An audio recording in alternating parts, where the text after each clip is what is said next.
how much ego we need and when to use it. Who is using the ego?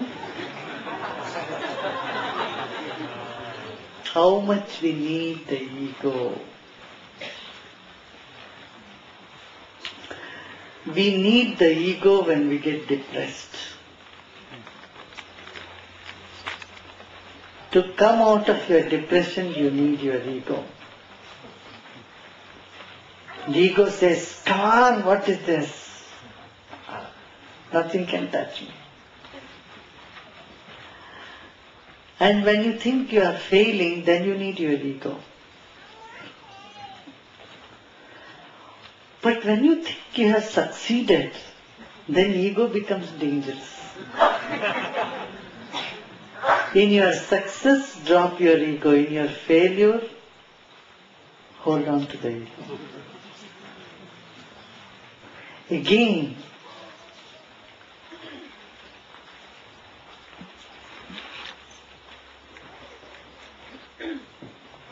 accepting the failure.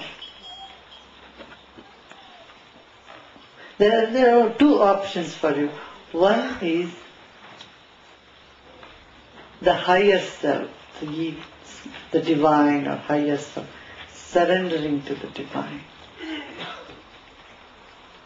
Then what happened? The small ego, which just identifies itself with the body-mind complex, your thought process, your concepts, breaks from that and becomes bigger. The whole life is a process of expanding the ego. How much you can expand the ego. Patriotism is nothing but an expanded ego to the boundaries of a land. Patriotism is, you are saying, I am Canadian. That means your ego is expanded to the boundaries from Vancouver to Newfoundland. That's your ego. Canadian. But if that ego expands further up and beyond all territories, this earth belongs to me. And then the divine belongs to me. The whole universe belongs to me. Then comes the great sentence, Aham Brahmasmi. I am that. So hum, I am that. I am that. So the expansion of ego. But this ego, if it is not fully expanded or totally come to the focal point of being nothingness, in between it gives you tears, problems, worries.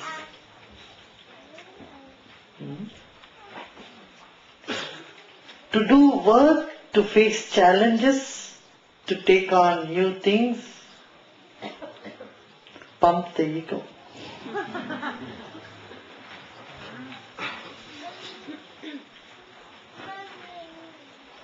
Otherwise, subdue it.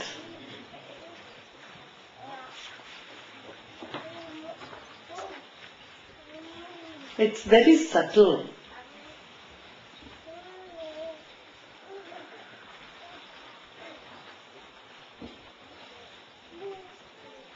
You can easily mistake that, no? When we say erase the ego, we only mean a different type of ego. The ego which needs someone else for you to be there.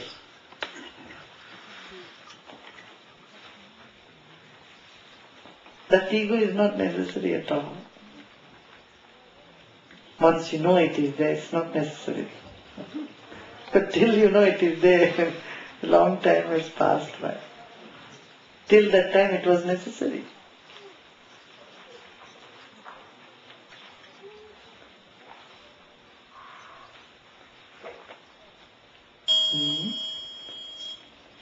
ego as the opposite of childlikeness is not necessary.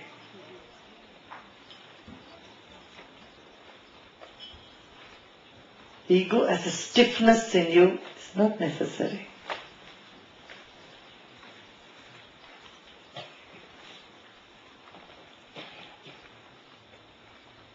What do you say?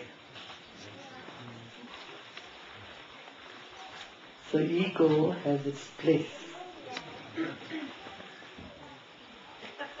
Keep it in the pocket. See, money should be in your wallet, not in your head, in your mind. Similarly, ego should be in its place, but not when there is love, when there is oneness, when there is spiritual. And when it comes to learning, ego should be dissolved.